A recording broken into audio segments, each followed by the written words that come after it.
everyone. It's great to see such a big turnout. This is fantastic. We have about 39 of these IBM Innovation Centers around the world that I'm responsible for.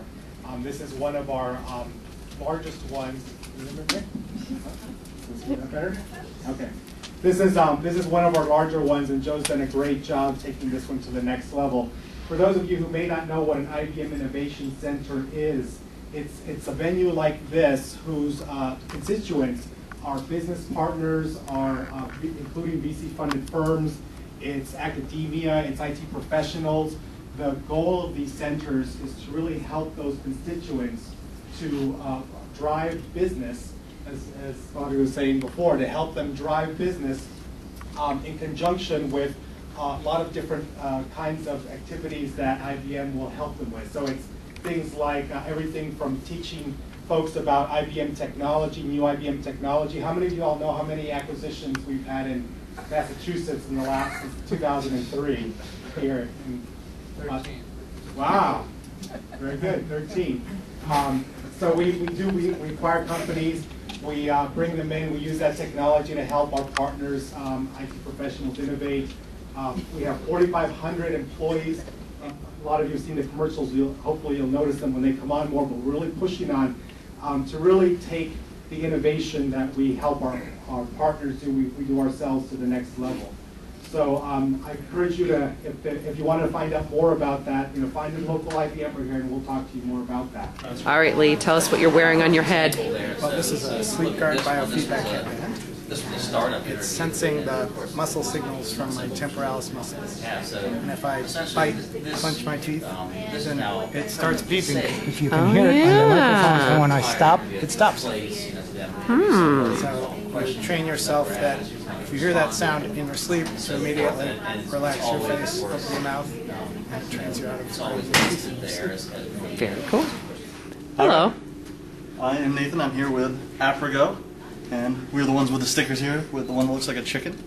Is it a chicken? It is not a chicken. It can be a chicken, but really it's supposed to be a dinosaur. Does it taste like chicken? I haven't tasted this particular one, but I've also haven't tasted dinosaur because I couldn't really tell you. And anyway, so we're Aprigo. We're a Waltham startup, and we are making software as a service for IT managers to take control of their files. So here is the version of our product, Aprigo Ninja Pro, that comes out this week. This is the newest build, putting it out this week. And what's different about this from our other builds is access management. So up until now, we've been focused on what kind of data you have on your network, all the kinds of files you have taking up space. But now we're focused also on the access. Who has access to all this data? So you could have a lot of people that have moved from the company, moved to different roles, still maintaining access to sensitive data. And we're helping people find out who has access to sensitive stuff. Here's a pretty good example right here. So looking into the access management stuff, right here is all the data you've scanned on your network. So right here in the finance share, you've got a folder called salaries. Right here you can see everyone has access to that. You probably don't want that. Not only does everyone have it, all the interns have it. So this is just showing IT managers who has access to their sensitive data so they can start locking it down. And that's the newest version that is coming out this week. Tell me your story. Seriously. 140? Yes, that one too. Sure. So I joined 140 this July when I was part of Techstars, joined Laura as the first technical person at 140. We're building an application store for Twitter, so trying to make it easier for people to find Twitter apps that explain the value, whether that's for them as a person, what's an app that runs on my phone, or maybe for marketing or promotion, how are people kind of using Twitter. And then also for Twitter developers who are trying to promote and sell the applications that they're building. There's a ton of, explosion of people kind of building on top of Twitter's own platform, trying to make it easier for them to get found by people, trying to make it simple for them if they want to, build a premium version of their application to sell to people. So. Very cool. Just wondering if you can tell me a little bit about TweetExtra so I can put it on the website. Sure. Yeah. I mean, look, essentially what we're trying to solve is the problem of the social media stream flies by everybody. So if you're posting up tweets and you're trying to have a conversation, to go back and find that the next day or the next week is nearly impossible because where did all these little tweets go? A lot of times people try to use hashtags to do that.